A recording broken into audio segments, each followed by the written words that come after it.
સવારમાં અત્યારે બેઠા હતા દુકાને અને વાગી ગયા છે 11 આજુબાજુ, 11:30 થયા છે. લાગી ગઈ છે થોડી ભૂખ, તો વિચાર્યું કે અશોકભાઈના સમોસા ખાઈ ઓન નીરવભાઈ ત્યાંથી જઈશું સાઈડ ઉપર. જો એવો પ્લાન થાય કે રાજુ કાકાને નાસ્તો કરવો છે તો ત્યાંથી સમોસા પાર્સલ લઈને સીધા સાઈડ ઉપર જઈને ખાઈશું. તો જઈએ છીએ હવે સમોસા ખાવા. મૂળ ગમે ત્યાંથી મૂળ કંઈક નાસ્તો કરવા જ આવી છે, ભૂખ તો લાગી કરતા આવીએ છીએ. તો દુકાન ઉપરથી આવી ગયા હતા આપણે ડાયરેક્ટ ધંધુકાના મોસ્ટ ફેમસ એવા અશોક કાકાના નાના સમોસા લેવા. તો સમોસા લેવાના હતા આપણે પાર્સલ, અને પાર્સલ લઈને જવાનું હતું સીધા સાઈટ ઉપર. તો સાઈટ ઉપરના લોકેશને આવીને જોયું ત્યારે રાજુ કાકા બેઠા હતા નીચે જ દુકાન ઉપર ચા પાણી કરવા. તો પછી એને કરી લીધા આપણે જમણવાર, માનો કે સમોસાનો જમણવાર કર્યો નાનો. પછી ત્યાંથી આપણે પણ 1-2 સમોસા ખાઈને આવી ગયા સીધા ઉપર. તો આજનું કામ હતું આપણું સાઈટ ઉપર કે આપણે હેન્ડલ સિલેક્શન કરવાના હતા. તો જે પણ કંઈ આપણે વોર્ડરોબ્સને બનાવ્યું છે એમાં કઈ પ્રકારના હેન્ડલ્સને બધું લાગવાનું છે, તો અને કેટલા લાગવાના છે તો એની ગણતરી કરી રહ્યા હતા નીરવભાઈ અને રાજુ કાકા. કેમ કે ઘણા બધા હેન્ડલ્સ થતા હતા, તો એનો ઓર્ડર આપવા માટે ગણતરી કરવી જરૂરી હતી. તો એ કરીને પછી અમે આવી ગયા ઘરે જમવા માટે.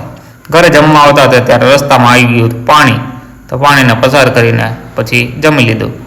જમી બમીને નવરા પડીને પછી ગુજરાતીઓની મેન વસ્તુ કે જેમાં પછી અમને તરત કંઈક બહારની વસ્તુ ખાવા જોઈએ, તમે જાણો છો દુકાનની. તો એ વસ્તુ લેવા માટે અમે પહોંચી ગયા હતા બજારમાં, અને બજારમાંથી એ લઈને સીધા પહોંચી ગયા દુકાન ઉપર. તો દુકાન ઉપર આવીને જોયું કે અમારી પહેલાં પણ અમારા એક બીજા નાના અમથા મહેમાન અમારી રાહ જોઈ રહ્યા હતા. તો એ જનાવર જોડે કરી લીધી નીરવભાઈએ થોડીક મસ્તી, ટાઈમપાસ કર્યો. પછી એક નીચે આપણી પાસે ડોલ પડી હતી, એની હારે નીરવભાઈએ ચક્કર જેવું કંઈક રમી લીધું હતું.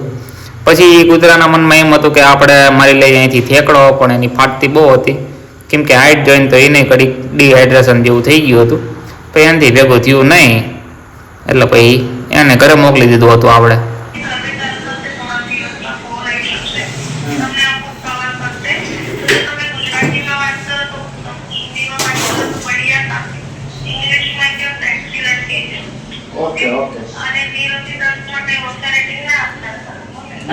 ઈ બધું તો બરાબર, પણ તમે જમ્યા જ નહીં એલા પણ મેં 9 રેટિંગ આપ્યું અત્યારે.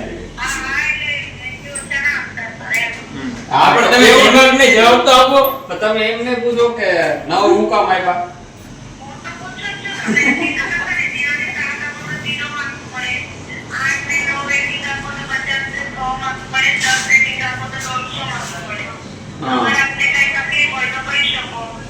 તકલીફ કાઈ નથી, તમે જમ્યા જ નહીં.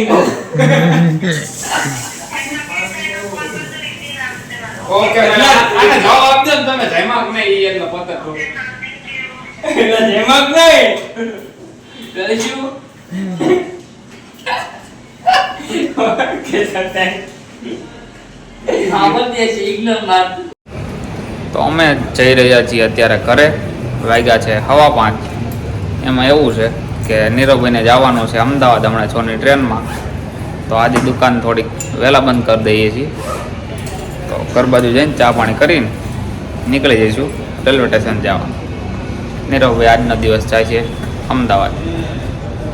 તો ઘરે આવી ગયા હતા નીરવભાઈ આપણને લેવા, અને ઘરેથી પણ આપી દીધું હતું આપણને ખંભેતરું. તો એ લઈને આપણે જવાનું હતું નીરવભાઈને રેલવે સ્ટેશન મૂકીને પછી એ ખંભેતરાનું સોલ્યુશન લાવવાનું હતું. તો કરીએ આગળ એનું કંઈક.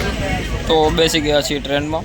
મને જગ્યા મળી નથી, એટલા માટે ઉપર જગ્યા ખાલી હતી. તો ઊભા જગ્યા ના મળી તો આપણે હુતા જઈશું. પણ આ વખતે બારણે ઊભું રહેવાનું થતું નથી.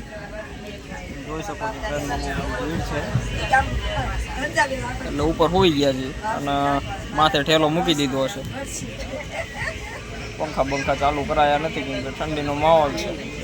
તો નીરવભાઈને રેલવે સ્ટેશન ઉતારીને આપણી આવી ગયા હતા આ ઘડિયાળવાળાની દુકાને. કેમ કે આપણે હમું કરાવવાનું આપવાનું હતું અહીં એક ઘડિયાળનું રમકડું.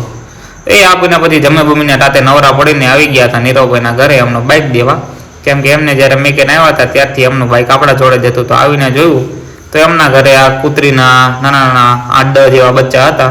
તો એમની હારે કરી લીધી હતી થોડીક મજાક મસ્તી. અને પછી આપણે આજનો વ્લોગનો અહીં અંત લાવી દીધો હતો.